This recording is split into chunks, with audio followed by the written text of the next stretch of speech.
Thanks for staying tuned. It's still iBrand Daybreak, and the conversation still continues with Dr. Dayo Kayode, the political technocrat himself. We're still addressing the latest developments within the APC concerning the president's desire to, select a successor. And let's look at, one of the criteria, he mentioned, electoral value. How do you, classify that within an aspirant or a candidate? Yeah, you see, in choosing a leader, there are some things that you need to consider. Number one is character. Okay? Number two is capacity. Because I'm saying character because if you have capacity and you don't have character, that your capacity will not be felt because your character will be affecting your disposition to delivery and to acceptance. You don't understand? I haven't mentioned those two. The third one is what we call clout. Positive clout. Clout. Okay. Whether you like it or not, you cannot take it away. I'll give you another example. Look at Femi before becoming the governor of Ekiti State the first time. He was not having that clout that he got after becoming the first-time governor. Okay? It was because of the clout that he was able to garner while governing Ekiti for the first time, during his first time, that made him to become the minister. Okay? It was the clout that was able to garner being a minister now. Because being a minister, it has increased or upped is a political pedestal.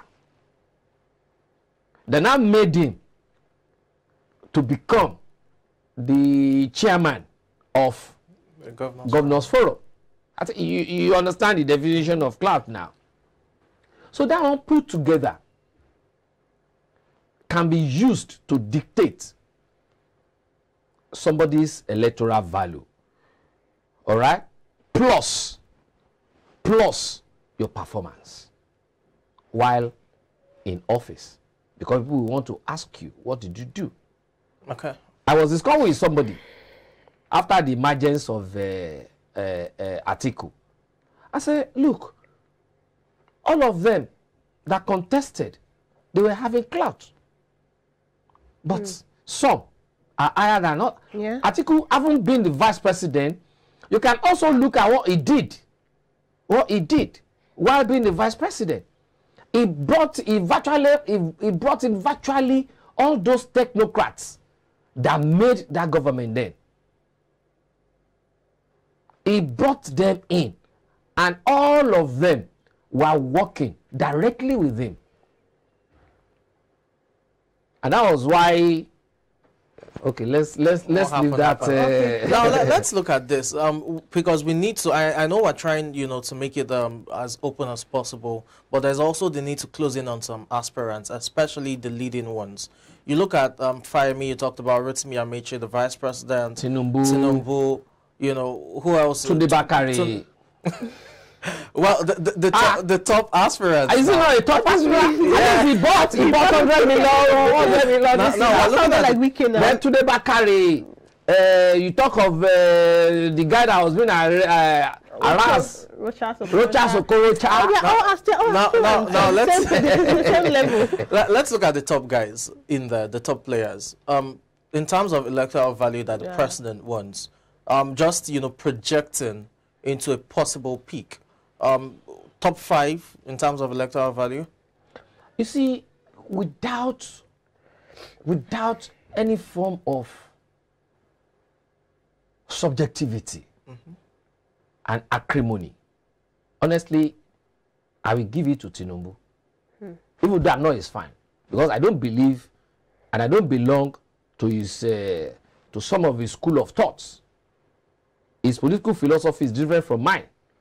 But when it comes to politics, politicking, and politicking in this country as of today, based on the number of political juggernauts that he has produced, promoted and produced, you can't, aside from Babangida, there's no other person that you can compare with Tinubu. So I will give it to him as number one, who is supposed to be the number one contender in APC. Followed by? In terms of electoral value, number 2, Followed by 3, who? 4, 5, top 5. How about Oshibajo? Number two, not even Oshibajo. Not even Oshibajo. Between you and me, being the chairman of Governors Forum, not Progressive Governors Forum, the 36. Twice. Do you understand? He has influence on them. Chairman. That's what we call comradeship. Comradeship.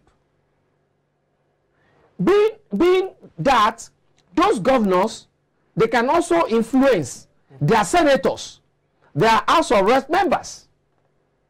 I don't know whether you understand. So number 2, I will give it to him. Okay. I will give it. Number 2, I will give it to Fayemi, because even Tinubu brought up Fayemi. Fayemi before Amechi. Sure, even before Amechi. When you talk about governors, I will tell you about the 2 of them. When you talk about, we're still dwelling on electoral value. When you look at, I will compare Amechi and Fayemi for you now. It's the difference is stark, really, because you look at the Fayemi, difference is what? Let me get there. One, you have Amechi on one hand, two-time governor of Rivers State, so speaker as well, 2-time. So it was also the chairman. Still localized. Wait, it was also the chairman of the speakers conference, like the chairman of the speakers twice. Since when? Since when? Again, I'm reading out his I'm also now. It was chairman of Governors Forum as well twice. Yes. Amechi twice. Listen, where are those governors now? Wait, it's been minister Did for they still have influence? Wait, it's been minister for 2 times. Which ministry? Transportation, of course. Now you want to discard that over Fayemi, who is a 2-time governor and the chairman of Governors Forum. The rest why I'm not this. You say I should read them, and I was trying to explain to you. You see, in Yoruba, I don't know, but viewers can also help me to interpret. You never can in politics. You can't displace the place of godfatherism. The issue now is where are those speakers that it was their chairman that time? 1, 2. Where are those governors? How relevant are they in the present calculations? Some are still but when you now relevant look in at their these governors, when you look at the governors that Fayemi is their chairman, they are still governors in their domains. Not disputing that. Do you understand? What I'm saying is, those present governors, they have clause. They have their clause on their people than those that are no more governors, than those that are no more relevant. Sorry to butt in, that may not be entirely true, because we know quite well that I like that word entirely. Some governors still hold the reins in their states. I mean, we know quite well how Gombe politics is under Danjuma Goje, despite not being governor. I mean, Lagos is a prime example. No, let us be careful of this our brother. What's his name again? Former Jigawa State governor. Lamido is now going to the Senate. The daughter is going to House of Reps. The son is going to become the governor. Again. That is a Jigawa. Somebody will now be shouting, Tinubu is somewhere in Lagos. I don't want to throw that line you're taking it to, but it is what it is. Some governors, yes, they may have been out of office for 8 years, but they still have, they still call the shots in their states. Now, these guys can also influence us, sway in votes. Yeah, we know, but we are looking at some variables to be able to exactly projection. I should rate them 1 to 5. Yeah, I will pick Tinubu number 1. Pick Fayemi number 2. You see, the issue with that I have with Amechi is that yes, when it comes to political maturity and delivery. Political mien. I'm sorry, is a bit absent. Do you understand? Unlike Femi. And that is why I don't see that thing, that character in him to be able to hold that position of presidency for now.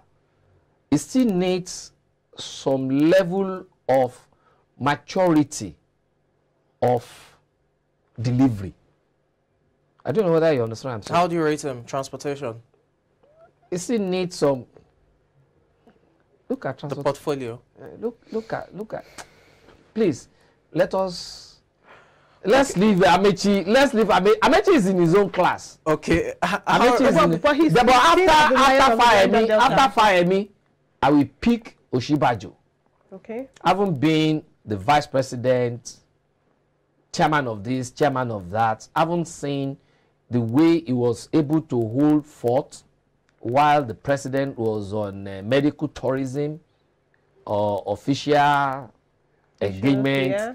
I mean, yes, medical tourism, official engagement outside the country, holidays and all that. Then I will pick Oshibajo. After those three. Others do not have electoral value? They have, but I don't know how to read them. Okay. The other criteria. Yeah. Well, I will just quickly, before we just wrap up the segment. Now, there's a speech, the address by the president. I'll just pick on number 7 or number 10. Number 7 says, especially number 7 and 10. Yeah, in pursuit of the foregoing objective, the party has successfully established internal policies that promote continuity and smooth succession plans, even at the state and local government levels. For example, first-time governors who have served credibly have been encouraged to stand for re-election. Similarly, second-term governors have been accorded the privilege of promoting successors that are capable of driving their visions as well as ideals of the party. Now, that's number 7, and I'll just read number 10 amongst many others. In keeping with the established internal policies of the party, and as we approach the convention in few days, therefore, I wish to solicit the reciprocity and support of the governors and other stakeholders in picking my successor, who will fly the flag of our party for election into the office of the President of the Federal Republic of Nigeria in 2023. Well, my interest really is in number 7, asking the first-time governors to encouraging them to stand for re-election and encouraging the second-term governors to support the successors. You see, all these that things... sounds like imposing. All these things put together, people are not seeing... Immediately I read this thing yesterday, I saw the underneath. I went straight to the underneath. And what's that underneath? Remember, I said here sometimes, you can't... When you are politically sophisticated, and you are not sagacious, you can't get to anywhere. Sophistication without sagacity. But here in the South, we are so proud of our level of sophistication politically. You want to know this, you want to know that, you want to ask this question, you want to ask that question. But there, in the North, they are highly sagacious. And that is why they are like this. For somebody to be telling me that the president doesn't know what he is doing, that person is lying.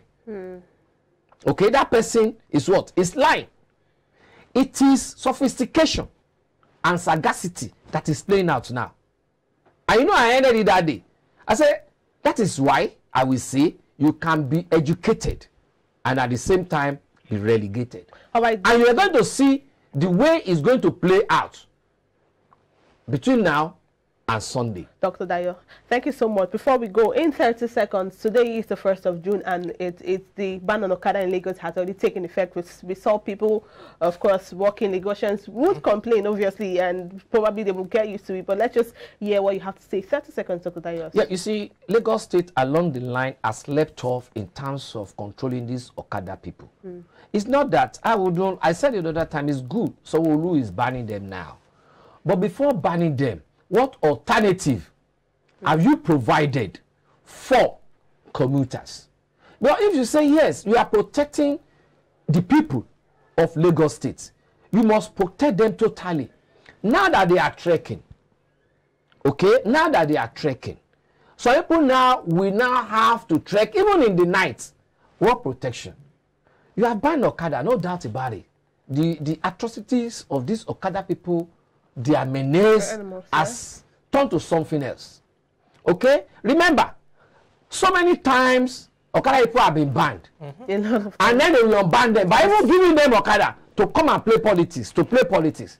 That is now what we are saying. That is why we are saying this. So let Sanwo-Olu please provide adequate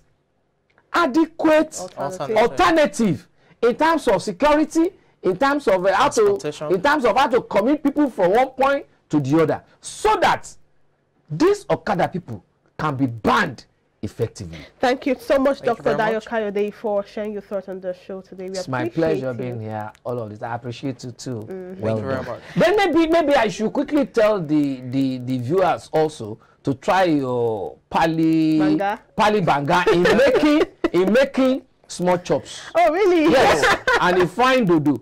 And in fine akara. They call it akara ilepu. Where I come Thank you so much, Doctor. Very nice. You just told us a favorite meal. Don't worry. On the show next time, we'll have it there. Yes, akara ilepu. Thank you so much, Dr. Dayo. We appreciate you. Well, all right, that was Dr. Dayo Kayode, seasoned political technocrat. I want to add that seasoned part, and also an aviation expert, sharing his thoughts on the recent happenings in the nation. We'll take a short break now. Coming up next is the morning motivation segment. Please stay with us. We'll be right back.